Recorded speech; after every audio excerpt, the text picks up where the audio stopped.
Hello, my name is Jeanne-Sparrow, and I have spent over 30 years in radio and television. And in my latest adventure, I am speaking, consulting, and basically just sharing everything I have learned along the way to hopefully help other people find more success in life.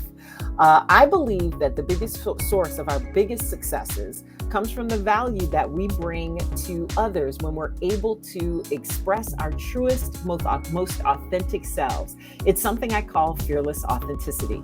I started this podcast to have conversations with people from all walks of life about what fearless authenticity really looks and feels like.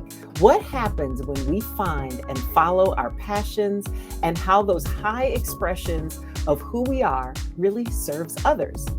We are going to talk about it all. I want this to get real. I want it to be honest and open about the ups and the downs, the distractions and the doubts, the goals, the dreams, the failures, the triumphs, and every single thing in between. And I hope it gets deep, because that's where we find the good stuff. But it's also about the fun in life, because honey, if it's not fun, it's not worth doing. Okay? Well, if you are ready to engage with the world as your best version of yourself, ready to live life as big as you dare, and be brave, be free, and be you, then let's learn how to do it together. Welcome to Fearless Authenticity with Jeanne-Sparrow.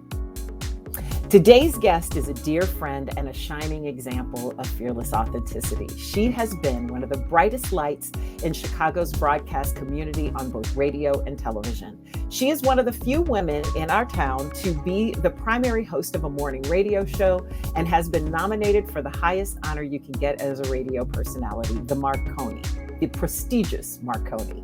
She and I worked together for almost 10 years hosting the television morning show You&Me This Morning, and she made a triumphant return to radio after that as morning show host on WLIT, The Light, an iheart-radio station. She is a wonderful mother to 4 beautiful, just happy, wonderful human beings, and also a menagerie of animals. She is a proud and great wife to Scott. She is someone that I am so happy and grateful that she calls me her friend. The warmest welcome to my girl, the one and only Melissa-Forman, to the Fearless Authenticity Podcast. Hey, girl. I'm over here crying. I'm over here crying. I'm not kidding. Awesome. Okay, so I got to warn you, apropos to us, there's a dog in my studio. Of course. Pick the dog up. Let's interview it. Yes, come here. That's what you should come do. Here, because sugar. Come here. Oh my gosh. Come Only here, Jeanne-Sparrow would have some random dog. Come here, girl. Come here, girl. Come here, Vivi. Like literally, Missy, you know, us with dogs, it usually works. Come here, girl. Whose dog is this? This is my neighbor. This is my neighbor, Karen. Her dog, she is not happy because I'm trying to take these things off her mouth. This is Vivian. Vivian, you have schmutz on your face, honey. I'm trying to help you. If this is not us, I don't know what is. But this is your kind of dog. Like, first of all, it looks like me. I think that dog, put it up. It looks like me. Oh my God. I look like that dog. I'm crying. They're never going to let you dog sit that dog again.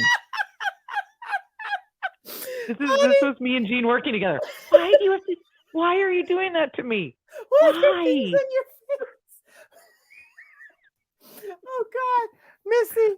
Oh, and sorry if you can't see me. This is my dark mood lighting. I couldn't figure out, like us, I can't figure out how to broadcast. I got no light. I was going to light a candle. You sound like $1 million, sister. Oh, God, oh my God. I'm just so happy to talk to you. So for anybody listening to this that never watched our TV show, this is like the perfect example of what happens when Lucy and Ethel get together. Sometimes I'm Lucy, sometimes Missy's Lucy. Sometimes I'm Ethel, sometimes she is, but it's always fun.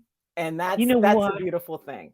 It's true. And Jeanne, you talk about, this is such a perfect thing for you to talk about being one's authentic self, because I don't know anybody who's better at bringing out another person, or at least my authentic self, than you, because you you just exude this feeling of being comfortable around you, and so the best stuff happens when you're in your orbit.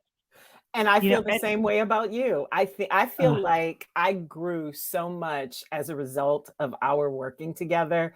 Like I learned things not only professionally but personally about just I don't know. I think it's because we went through so many things and so many challenges that and also life challenges during the same time. When you have parents and kids and things going awry all the time, it's like when you have those few hours, like you used to say that our show was like a vacation from your house.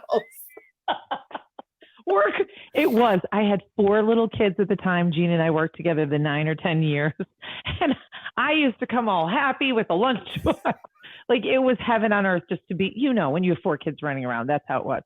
But I think our formed friendship, which again, it starts out unknowing, I think, with women, and we'll probably talk about that, but you just don't know where things are going to go. But for us, we got so lucky that we found trust and we found a partnership, and we decided that the 2 of us collectively were better than one alone, right? That doesn't happen very often. We got so lucky, but then we also found that our friendship is going to be for the rest of our lives. So we got both. I know. Isn't that nice? It's like you, me, and Viv. Right? And little Viv, she's not happy right now. She's laying there like, okay, if you 2 start crying, I'm done.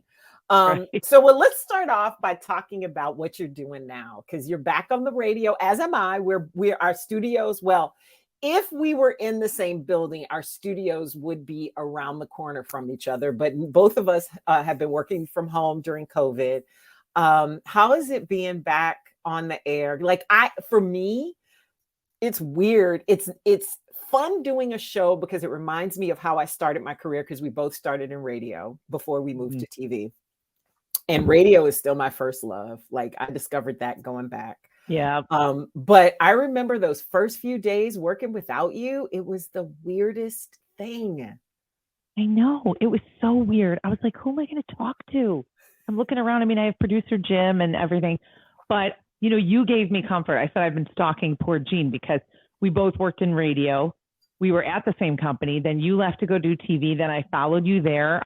I bust down the door of the poor woman's dressing room. Didn't give her a chance.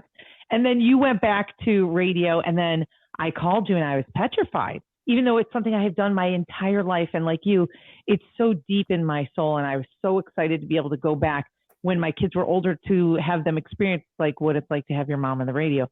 But I was nervous, but it comes right back, right? I mean, it's inside of us. That's it. What was it that made you the most nervous about going back? I was so surprised at that, because it wasn't like you hadn't done a morning show solo as the lead person. It wasn't like I had never gotten to do that, before. And so I remember when you called me, like I had been back at the station at iHeart for a little bit. And I was just like, what do you mean, Missy, go back? It's fine. You'll be fine. No, I was worried about, just the equipment. We run our own boards and our own equipment. If I could show you everything that's going on around me, it's like a 747. It's a jumbo jet.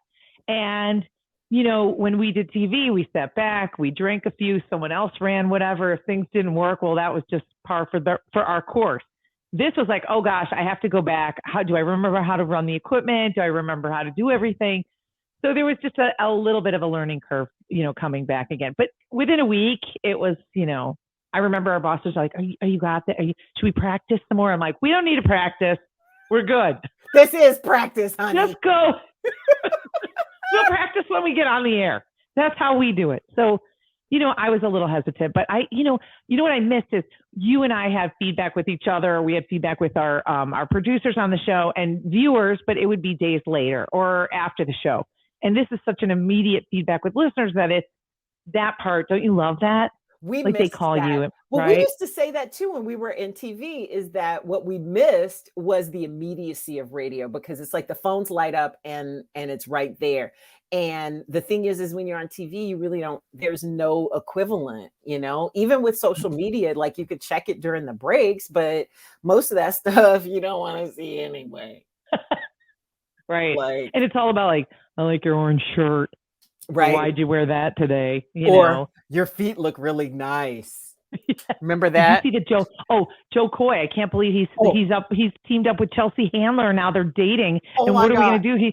I put on his Instagram, are you never going to come and lick me and Jean's toes anymore? I haven't heard that.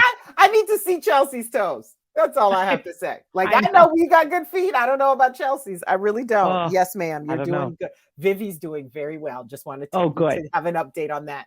Let's talk about, though, our starts in radio. I think so many of us come to this industry, I don't want to say by accident, but it kind of does fall into place, right? As you move forward, there's no real path that is there. When did you know that this is what you wanted to do for a living?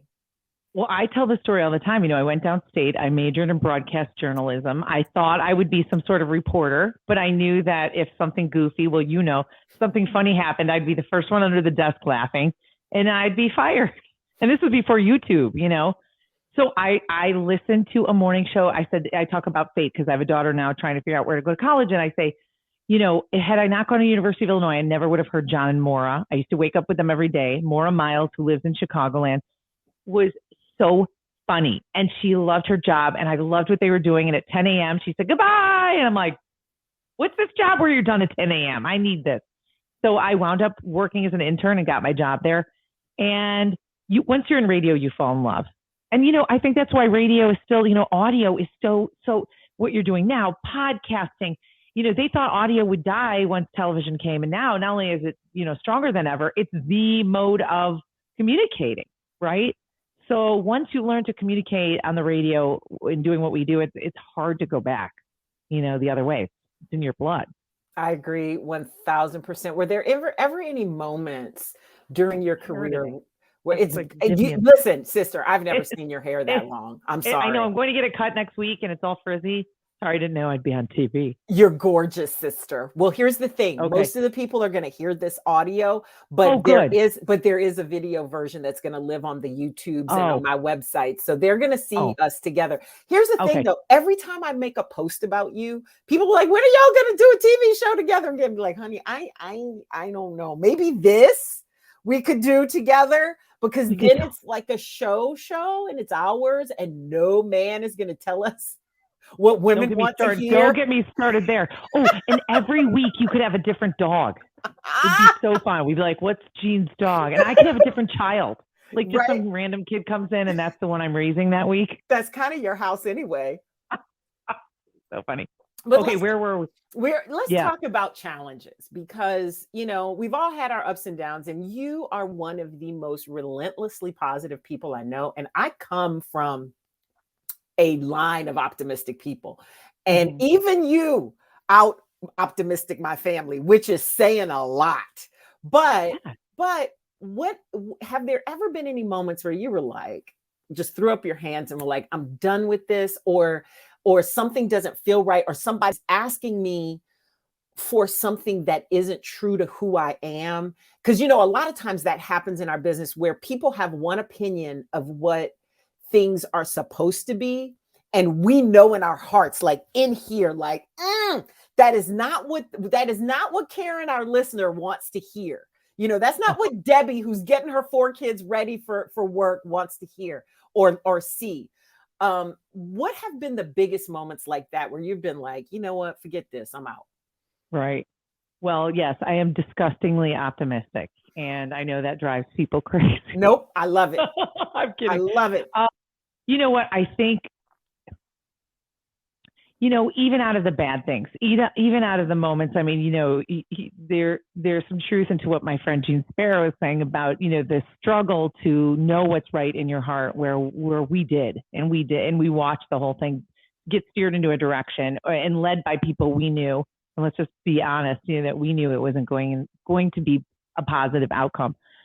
But through it all, the one thing I've always maintained is, that's their story.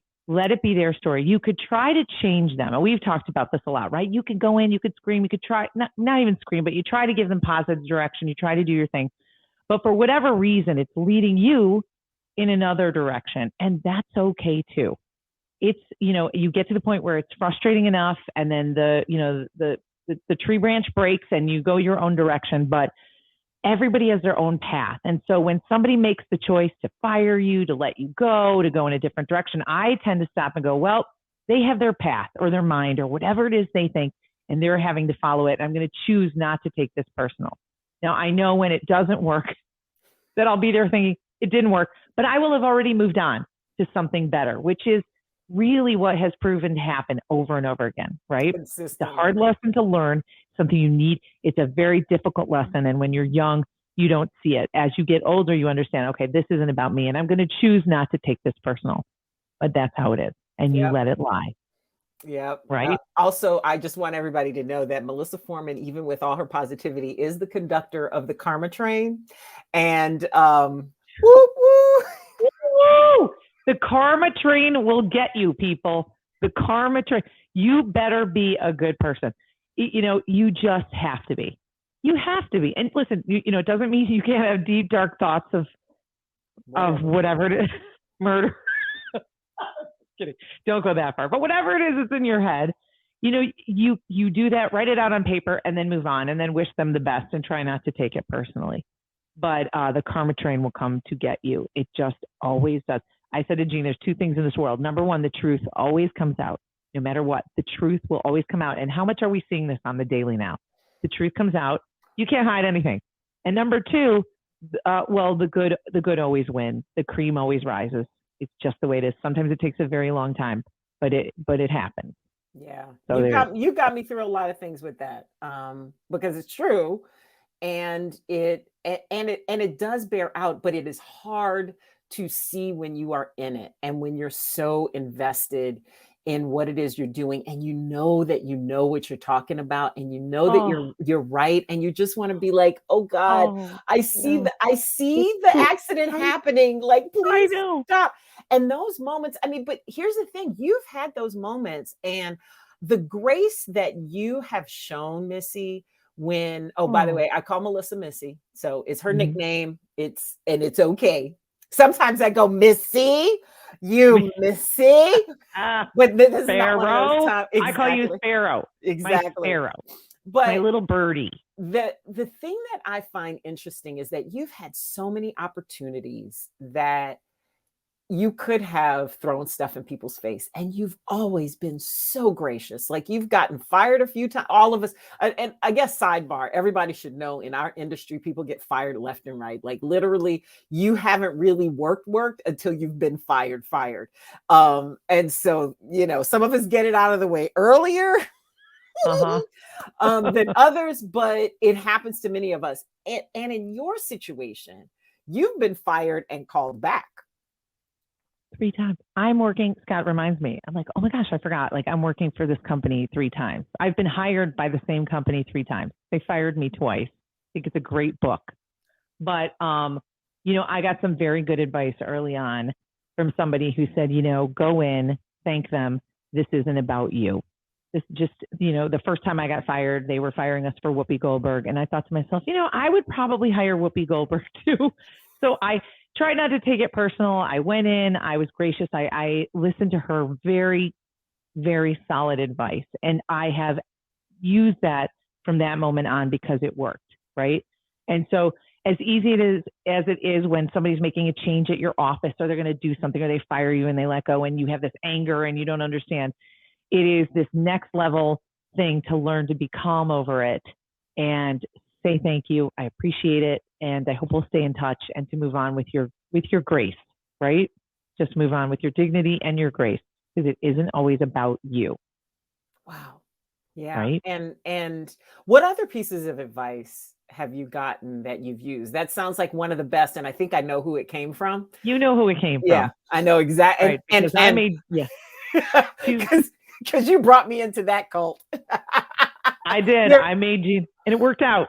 We're talking about our agent. We have the same broadcast agent, and Lissa Miller is one of the most brilliant people in this business. She's not for everybody, but damn, that woman knows her shit. Like, literally, and everything she says happens. Like, how does she know that stuff? She's like, I say she's like Joey agent, Joey Joey Tribbiani's agent and Friends, like, okay, so what we're going to do is, she's a dragon. She doesn't smoke anymore, but that's how I always imagine her. But I say to people, what you don't know about her is she's incredibly honest. She has 1,000% integrity, and the little nuggets that she has given me personally in my life have worked out tremendously because she has taught me about patience. The one other thing so the number one thing was leave with dignity, leave with grace. It isn't always about you. Someone else is making a choice because they think it's best for their business or their job, and you just might be in the crossfire. So don't take things personal. But the other thing she said is you have to have patience. None of us have it. We are not good with it, especially in our business, but honestly, in any business or in any life, you have to have patience. And she said, Melissa, you better get some. So I was fired, and she said, go home and enjoy your baby. Be patient, because you know how this is going to wind up with Whoopi. And I did, even though she's incredible, and I love Whoopi Goldberg so much, but I knew that for radio, it just may not translate the same way. And I also think it's all borne out in how successful she's been on The View. That is her, that is the perfect sort of vehicle for her. But with radio, if you got to play music and you're a talker more than you are a music person, not going to work. And Whoopi's visual. Yep. Think about Whoopi's her facial expression, her demeanor, everything about her is visual. It didn't translate as well on radio. So, this idea, just be patient in life. We want everything today. We want it, yesterday. And the thing is that sometimes you have to wait because the cards are already getting stacked up, or the scenarios are playing out for you to really get what you want, but you won't if you're not patient, and you have to have patience. We are all in a marathon. We're not in a 50-yard dash. Okay. And we've seen how people who, get somewhere quickly, then it just fizzles out. I mean, you want a nice long life, a nice long career with great friends and great coworkers and people who love and respect you. And you have to be patient through that journey. I remember when you tried to tell me that. I remember because I was in a moment when we worked together. I mean, granted, my dad was sick, and it seemed like every time we would get in a groove, something would change, and somebody would try to mess something up or change something just for the sake of changing it. It's like, why? And I remember, feeling like I wanted, how you just want to make something happen. And I remember you telling me, saying, Jeanne, and you would just pat me on the shoulder, Jeanne-Sparrow, let it flow. Just let it flow. It's going to be fine. Be patient. It's going to come to you. And I was like, you don't understand. Literally, Missy, I apologize for any stress I brought to your life through all of that. Are you kidding? You are the light of my life. We were brought together by destiny. Can I just tell you again, working with Jeanne, I have never genuinely laughed so hard. If you don't know, I mean, everybody knows how funny you are, but I don't think they know. If I had to rank all the people in the world and how funny they are, Jeanne has brought me to such tears where you talk about authentic humor. Like I said, there's, people have a little wall up, or should I say that or shouldn't? Jeanne has this way of capturing you into her web, and then you're just having the best time, and you become your authentic self when you're around you. That's why people love being your friend, Jeanne. And I will forever be grateful, because I sat on that couch and I'd be like, should I, shouldn't I? And you'd be like, oh no, you should. And we had so much fun, God. Until a lot of tinkering went on, we were doing great, but we can't help that. That's the business. We did our job. The place that I finally got to, thanks to you, thanks to a very long afternoon of champagne and my financial advisor saying it's gonna be fine. We planned for this. Yeah, it's fine. That I knew it was gonna be good, and we had such a great time. And the thing, though, that I loved about you during that whole thing was how you were so open and vulnerable with yourself. One of the things that was hard for me early in my career. And I think it was because there were so many people, like, you have to come across a certain way, especially in urban radio. Like, there was this sort of things like, you have a responsibility to your community, to blah, blah, blah. And so it was like, I would only tell certain personal things. Like, I remember when my mom died, I talked about that on the radio at GCI, but there were a lot of other transitions that I never talked about, really. I didn't talk about my dating life very much, just because I didn't feel like it was fair to people that, you know, I was dating. I didn't feel like these guys who took me out, like, they didn't also sign up to be the subject of a morning show. Right. But we should have signed waivers. Right. Yeah, we should have had waiver. I don't know why we didn't have Scott make up waivers, but fine. And we should also add next that Scott, time, her husband is a lawyer. So yeah, that it's perfect. But one of the things that I loved is that you shared so much about your family life, that, and people loved hearing about Ryan and about the boys, you know, and everything that happened in your life, you know, like AJ getting caught drinking in the backyard, you know, or Sam, right? What else? No. He's a grown up now. He's fine. And he got through Tulane without finding a Louisiana wife. That's true. I told you he was coming back to Chicago with babies, with a Creole accent. I was 100% sure he was going to go down to Tulane and, like, be locked up for life, like, literally. But he managed to get out of that. So you raised him well. But we're all good. But I think that I remember one of our producers, Krista, said, she was like, whatever I don't have in common with Melissa, I have in common with Jeanne.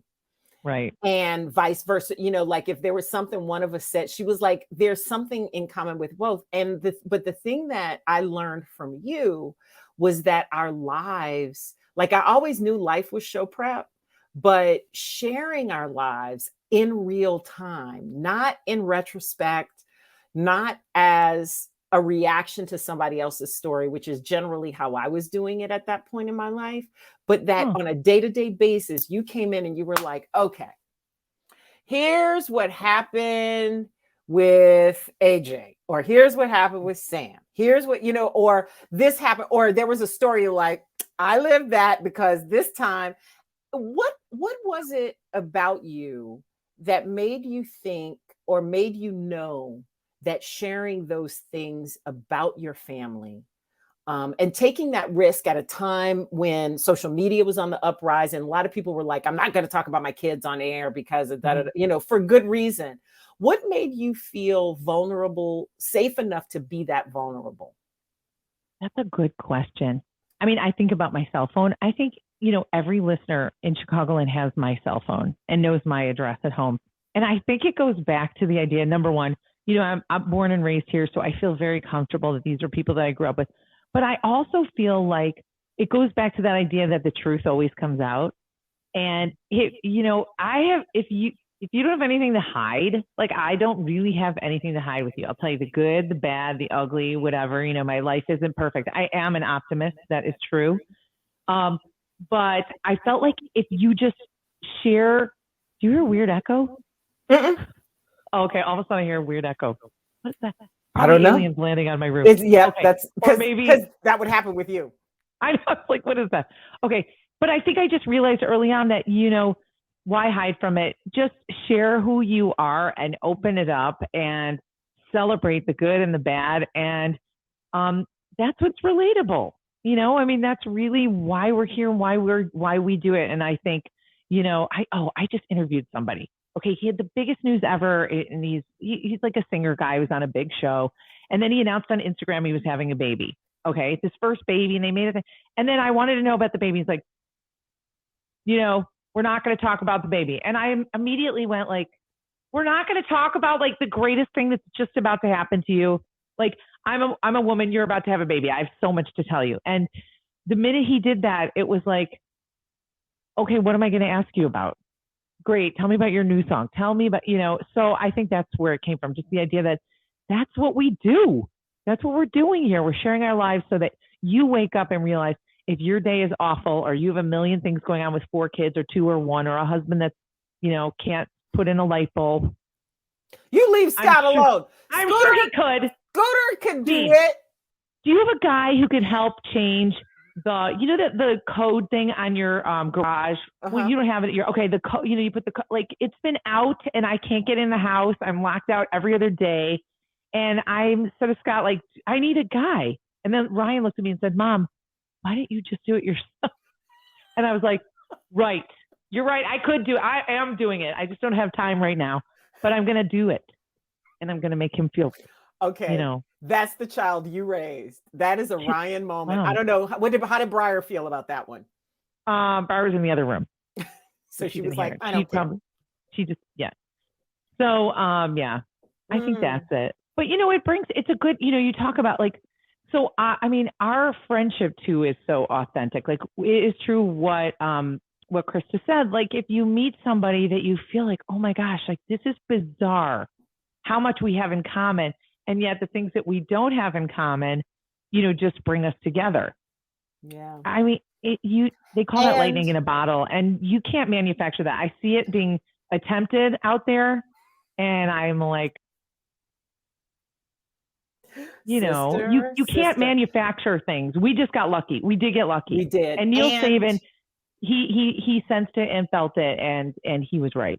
He noticed it like in an instance. So for people who may not know, Melissa and I hosted a show called You&Me this morning. It started off with me doing like just interstitial little mini news breaks in between the programming they already had on the morning. And then I had to take a leave because I had surgery I had fibroids and all this other stuff, which I didn't talk about during that time. I just said I had to take a medical leave, and I left it at that because I really wasn't ready to share that at that point. And Missy came in to fill in because she had also done some work on this particular station. And we had one moment that was a switch over moment where I was like, okay, I'm taking a medical leave. My good friend Melissa-Forman's going to be here and whatever that exchange was. And we had only met like maybe once before that. I think so. Yeah. Yeah. Maybe once before that, or maybe socially someplace else. We had worked together once before when I was still at NBC. And in that moment, our boss saw that, the man who created our show, Neil Saban, who you mentioned, and said, they need to work together. So when I came back, we started working together. And the thing I think, at least for me, that cemented our friendship was the fact that we went through a difficult time where we had to work our way back into being able to work together because we had some disagreements and we were trying to figure shit out. And I remember we finally had it out and said, we made a decision together to be there for each other and to make that show as good as we could and to make a commitment to each other and to that show and to everybody who walked through the door. And I don't know that I had ever worked with anybody who was that committed to working with another human being.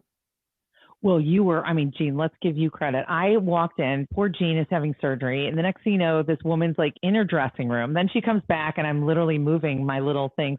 Jeanne set it all up with a little M and a little J, and she was so sweet.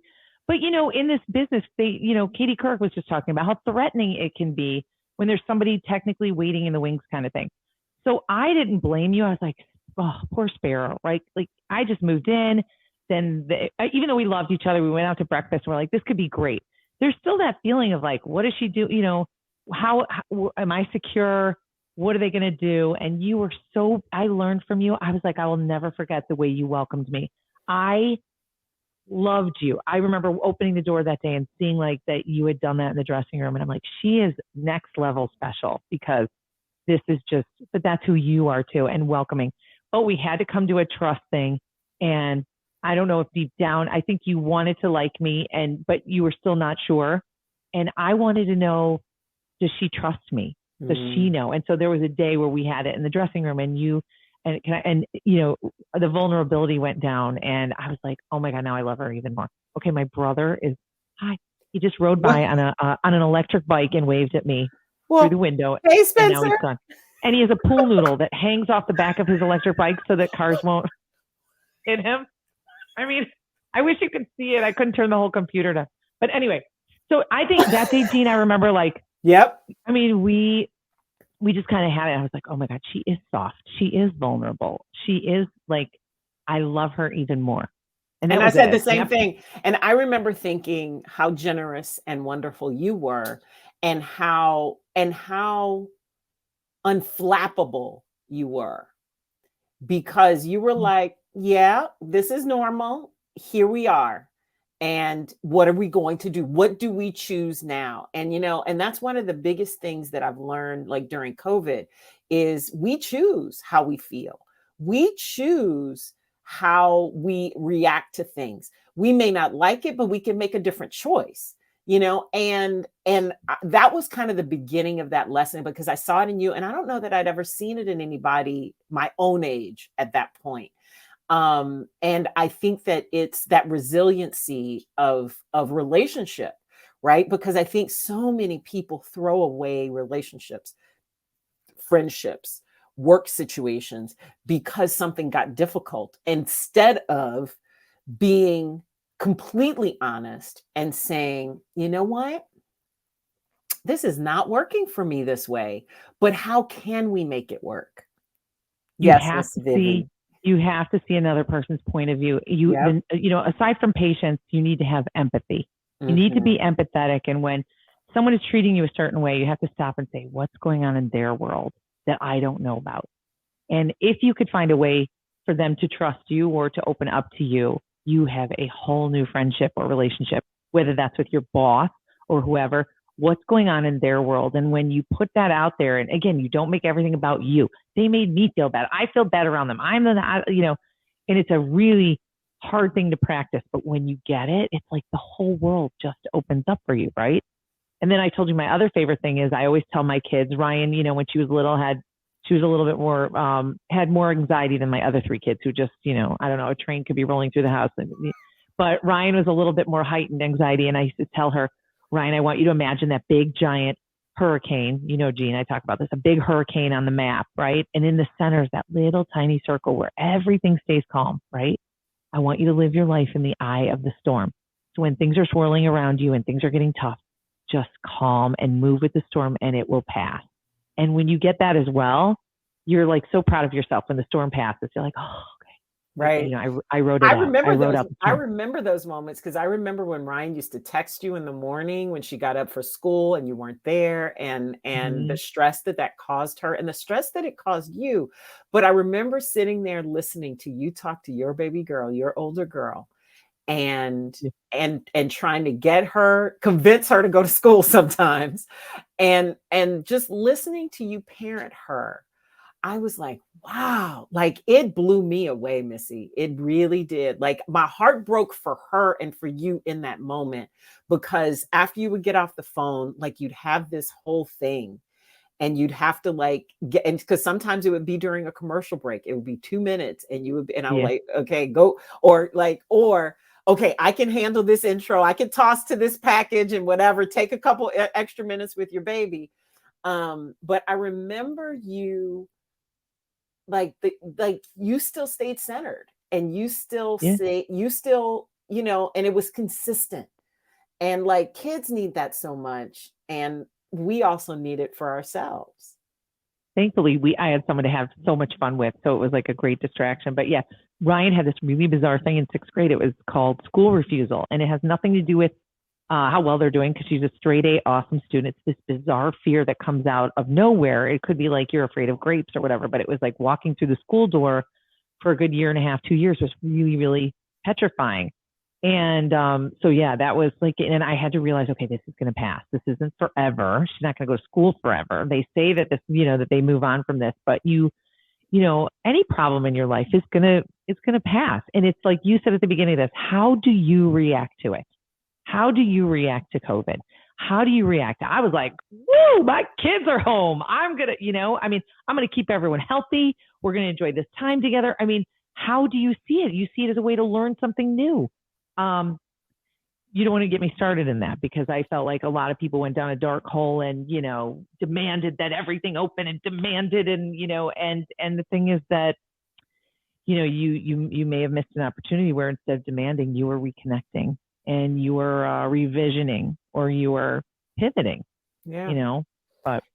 And I think, like, for me, I understand the difficulty of it because, being single and at that point only having my dog, right? And my family's Yeah. all the way in Louisiana. It was very isolating, but I mean, it was a learning thing. And then when my dad died, literally 2 months into it, it was just like, what the fuck?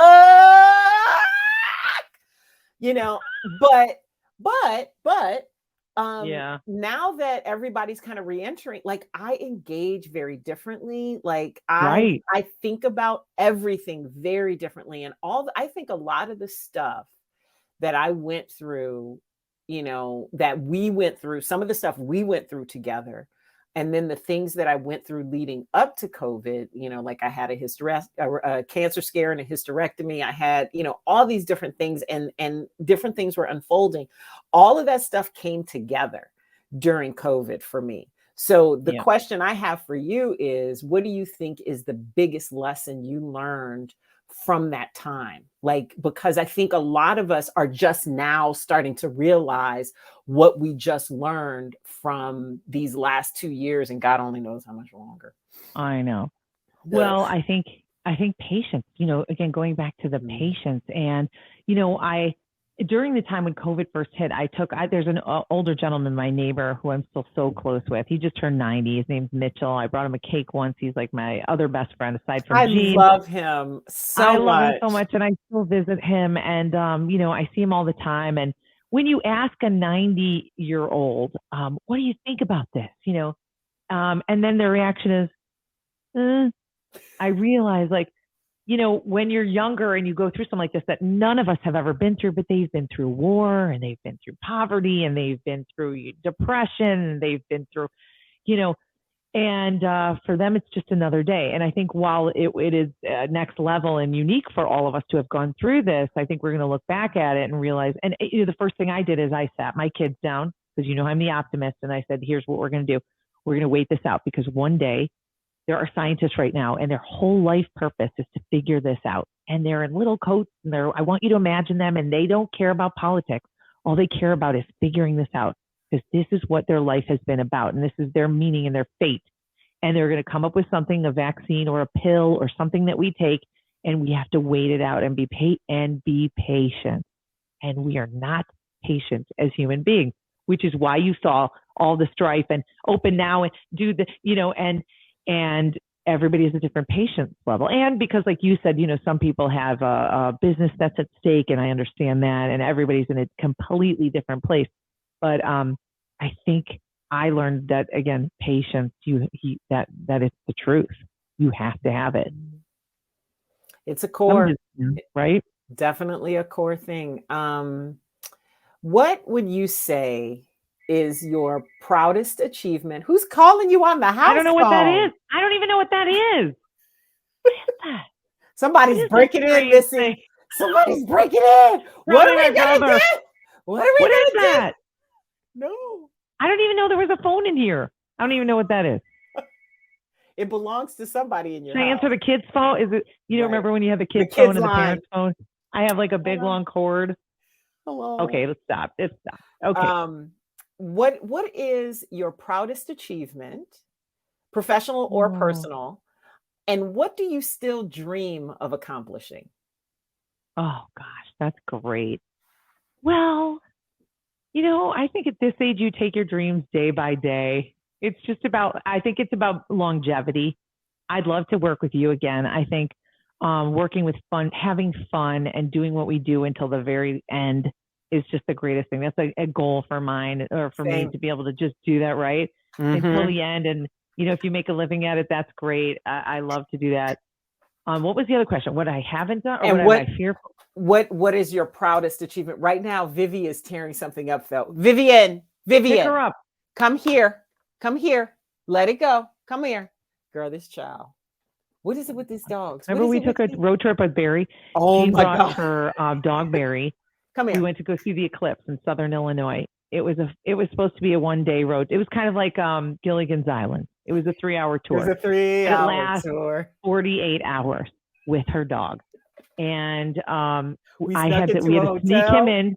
we got stuck on the highway, on the way back from Southern Illinois. The highways were really slammed. So we had to go to some random hotel, and I had to say her dog was 15 pounds. Now, Barry was like, what? 50. 100.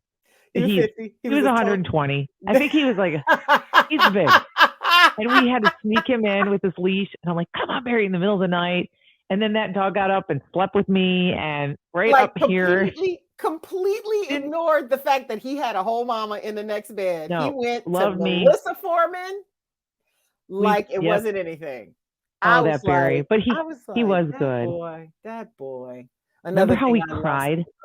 I know. You lost a lot, Jeanne, but you gained a lot because you are you're a different person.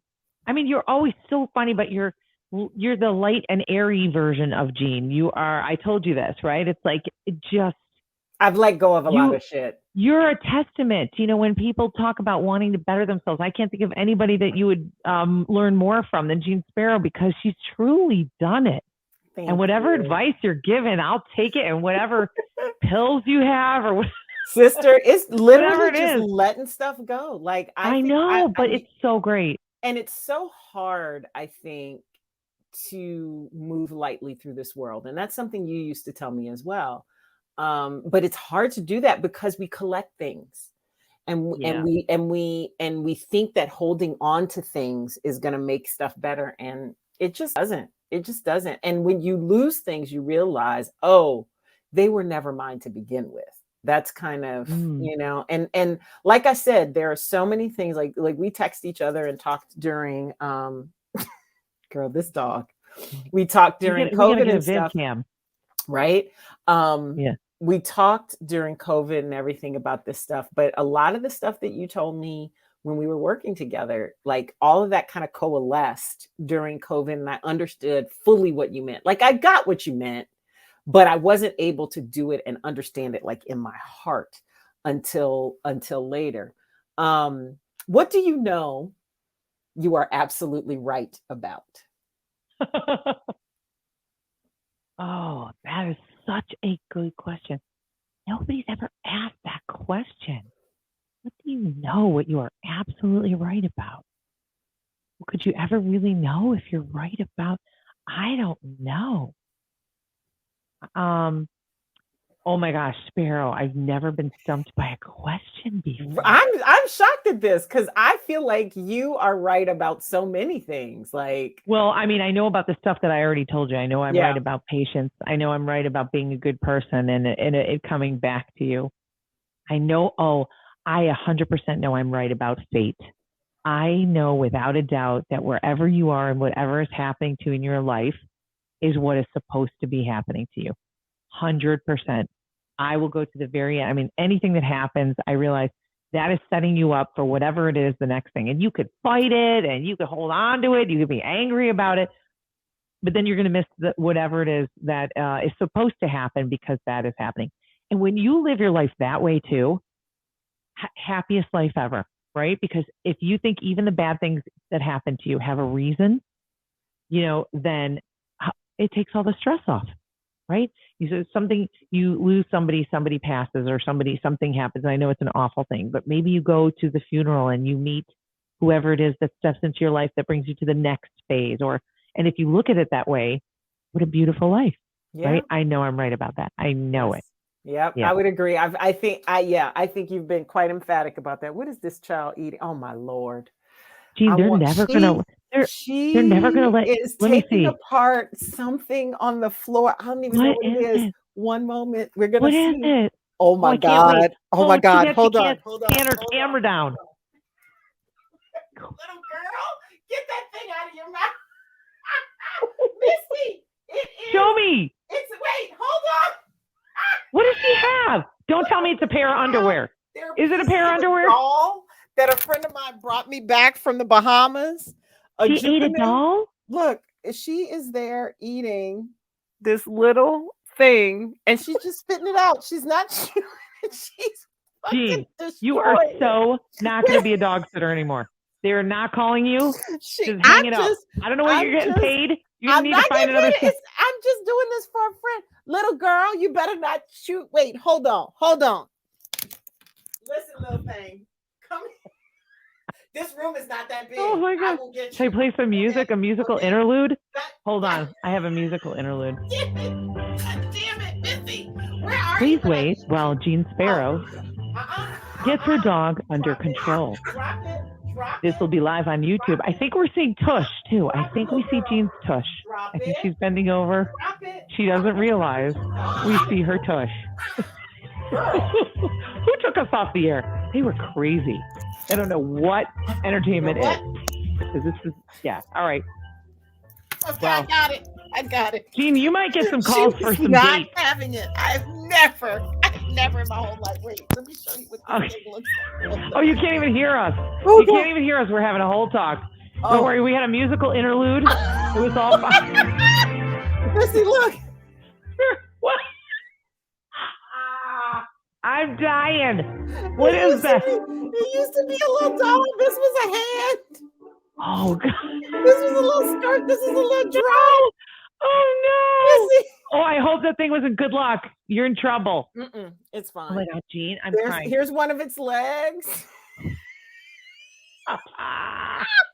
was its little hat. Wait. Hold up. No. It's a shoe. It's a little shoe. You know what? What was that movie, The Incredible Shrinking Woman? And at the end, her little shoe was, I think her name was Vivian, and her shoe was in a little detergent. Sis. Oh, God, I think I pulled a neck muscle. How Oh did my she God. even Jean, I reach heard it? I pulled a neck muscle. I'm sorry. Snapping. I'm You were so bent sorry. over. You're going to get all kinds of dates. I just want to like. For those of you that you're listening to this on the audio, please refer back to the video podcast. Gosh. You're going to want to see it. Melissa, this is so on Jean. brand for you and me. I mean, for real, I'm injured from this interview. I got a lot of work to do. I need a neck brace. Oh, gosh. Oh, sister, okay. Then let's wrap this up with the final question that I always ask everyone. When do you feel like you are at your best, truest, most authentic expression of Melissa-Forman? Oh, these are such good questions. Thank you. I think when I'm with my friends, I think like now, when we're all together and we're just like, you just let it all loose, whatever's in your mind, and you're free to do that because these are your friends that love you, that will never judge you, that will always have your back. I think that's when I'm the freest. But then that extends to what I do at work, right? I feel that way with listeners now because I realize, like I said, there's nothing to hide. So just be you every day. Be who you are and don't try to be anything else because they'll figure it out. So there you go. Is that a good answer? That's an amazing answer. Thank you so much for giving me this much time of your day. I can't wait for you to watch this back.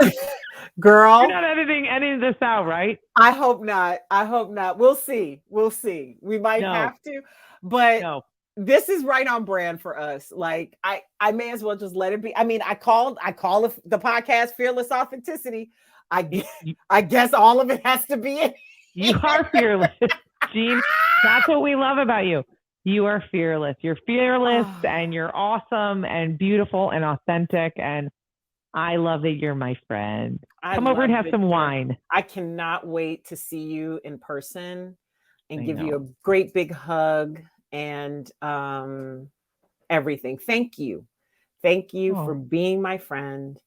Thank you. Oh shit, I might cry. Thank you for your advice, for your patience. Oh, I love it. You got the music and everything. Go ahead, Jean. Go ahead. Thank you. Thank you, sister. Thank you so much. Oh, Jeanne-Sparrow, right back at you. Thank you for bringing out the best of me. Thank you for letting me invade your space. Thank you for, the laughs. You are so freaking funny, and you will always have my back. And I'm so lucky. I'm so lucky. I hope everybody gets a friend like you. I mean, really, especially at work. Yeah. To find a friend at work like that, that's amazing. I hope everybody gets a friend like you too, Missy. And you know what? One more thing I didn't thank you for, your generosity. Your generosity with yourself, you buy the most extravagant gifts also, like literally. Some of the best shit I've ever gotten in my life has been from you. Like, man, like literally, but it's not that. It's the generosity of spirit, the thoughtfulness, the paying attention to the little things and making sure people have that. Well, and thank you for being so receptive. Thank you for being so receptive. Barry, you changed me. You changed me too. And that's and in the very best ways, my dear. Thank you so much for being part of this podcast today. I think we're going to have to do a part 2. Let's do a part 2. I'll get a ring light. I'm going to get a makeup artist and a ring light. I'm going to look good like you. Look at this woman. I'm just lit up. Here. I'm like on. You're going for sexy. You're just going for sexy. I'm going for Scott hasn't changed the light bulb. You leave my Scott alone. My Scooter. By the way, I love this guy, and he is the best guy ever. Eugene knows that I'm just joking because I know I do love that guy so much. Has the best demeanor ever. Ever.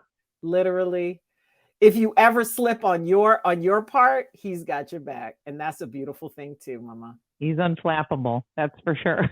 Oh, I love you, girl. Thank you so much for being part of the program. We got to do this again.